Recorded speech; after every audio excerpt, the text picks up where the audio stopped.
अस्सलामुअलैकुम एवरीवन। उम्मीद है आप सब खैरियत से होंगे। आज हम चैप्टर 1 प्लांट सिस्टम का topic transportation of food in plants पढ़ेंगे कि प्लांट्स में जो है खुराक किस तरह जो है फ्लोएम से तैयार होकर बाकी हिस्सों तक प्लांट के पहुंचती है। तो आइए स्टार्ट करते हैं।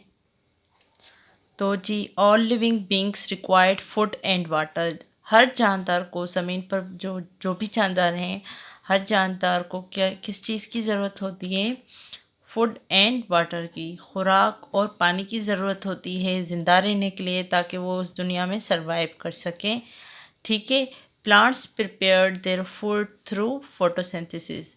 जो प्लांट्स होते हैं, पौधे होते हैं, वो अपनी खुराक फोटोसिंथेसिस के ज़रिए तैयार करते हैं। जैसे हमने पहले भी पढ़ा है, photo means light and synthesis means putting together. तो वो सूरज की रोशनी में अपनी खुराक तैयार करते हैं। अब जो वो खुराक तैयार करते हैं, ऑब्वियसली हम सबको पता है खुराक कहाँ तैयार होती है। पौधों में खुराक तैयार होती है लीव्स में। तो उस प्रोसेस को, खुराक का तैयार होना और बाकी हिस्सों तक पहुँचने को हम कहते हैं ट्रांसपोर्टेशन। तो डेफिनेशन कुछ इस तरह है ट्रांसपोर्टेशन की: a process of transporting food, water and minerals to all parts of the plant body. ये एक अमल है। किस चीज़ का अमल है? फूड का ट्रांसपोर्ट होना। अब इसका फूड का ट्रांसपोर्ट होना, वाटर एंड मिनरल्स, पानी और मादनियात का ट्रांसपोर्ट होना। कहाँ ट्रांसपोर्ट होना? प्लांट के बाकी हिस्सों तक। वाटर एंड मिनरल्स को एब्जॉर्ब करते हैं रूट्स, तो वो रूट्स के ज़रिए लीव्स तक आता है। एंड फ्लोएम जो है उनको कैरी करता है, क्योंकि उस दौरान उनकी खुराक भी तैयार होती है फोटोसिंथेसिस के दौरान। तो वो खुराक, वाटर एंड मिनरल्स को फ्लोएम बाकी हिस्सों तक पहुंचाता है। तो इसकी इक्वेशन कुछ इस तरह होगी: carbon dioxide plus H2O। Carbon dioxide H2O, carbon dioxide and H2O को हम कहते हैं वाटर।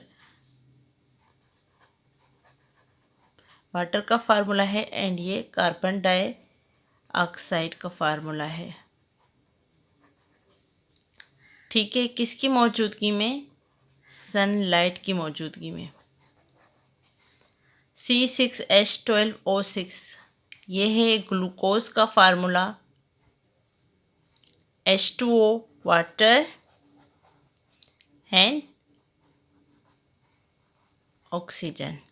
तो जी, ये फोटोसिंथेसिस की इक्वेशन है। जो प्लांट्स अपना खुराक तैयार करते हैं लीव्स में, तो उन्हें हवा से कार्बन डाइऑक्साइड मिलती है, जड़ों से वो पानी को एब्जॉर्ब करते हैं जिसमें डिज़ोल्व हुए होते हैं वाटर एंड मिनरल्स।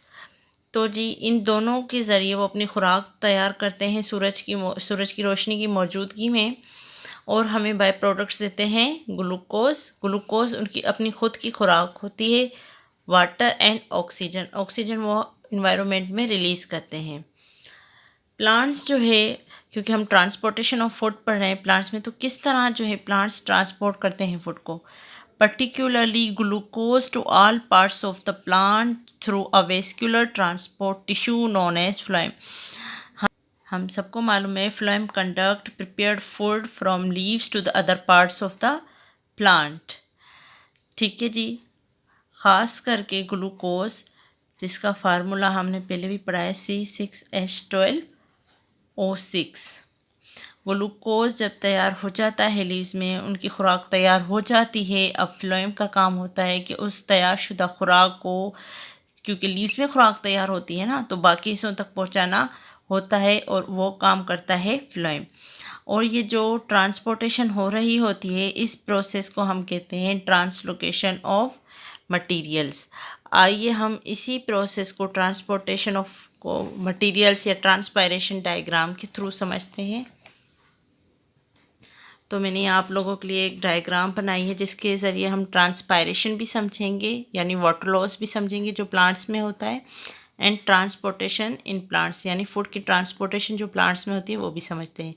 पहले तो ये देखें, ये जो आपको नज़र आ रहा है ये स्टेम है, यहाँ रूट्स मौजूद हैं, एंड यहाँ लीव्स। ये ब्लू पाइप जो आपको नज़र आ रहा है ये जाइलम है। ये जो येलो पाइप आपको नज़र आ रहा है ये फ्लोएम है, and green one is leaf.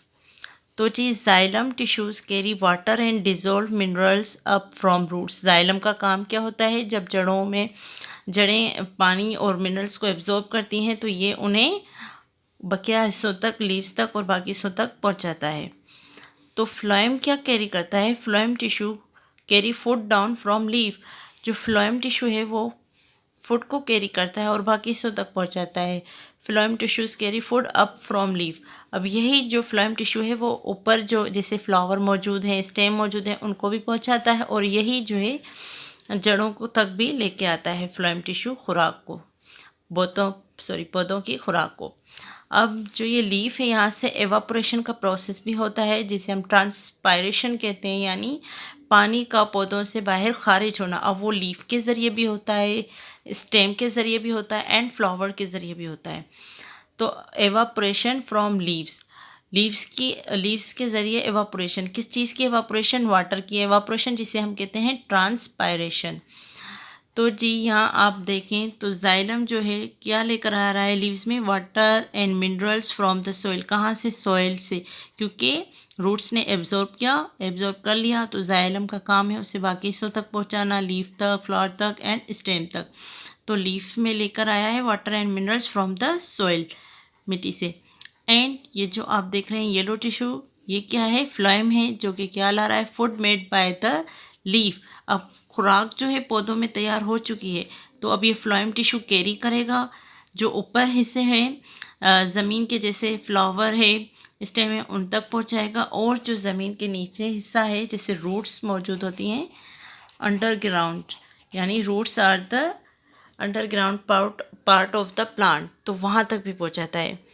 तो उम्मीद है आज का लेक्चर आपको समझ आया होगा। अगर आपको मेरा लेक्चर समझ आया है तो प्लीज़ मेरे चैनल को लाइक करें, शेयर करें, सब्सक्राइब करें और कमेंट करना ना भूलें। Thank you.